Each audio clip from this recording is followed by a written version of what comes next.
Sir, pwede ba kami magpa-tulog sa'yo kasi may nagbigay sa kanya na love letter sir. English? Meron sa nagbigay. Sa'yo? Oo. Tagahanga ata. Pero translate ko naman in Tagalog. Kasi hindi na Hindi niya naintindihan kasi.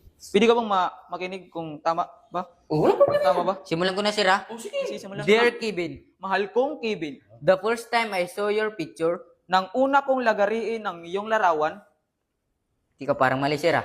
Sandali. Bakit lagarin? kasi sir, lagariin. So, Oo, sir. Lagari, sir. sige, tuloy. I am very happy.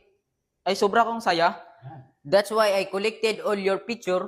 kaya kinolekta ko lahat ng larawan mo. I posted your picture in my room so I can show it every day. Itinikit ko ang larawan mo sa aking kwarto para lagariin ito araw-araw. Wala, sir. Parang Tuloy. mali yata yun, ah. I am your fan. Ako ang iyong pamaypay. Anong pamaypay? Sir, pamaypay.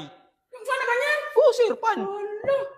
My dream is to show you in person. Pangarap kong lagariin ka sa personal.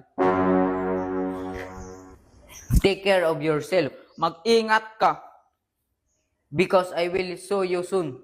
dahil malapit na kitang lagariin. Ala, Ika.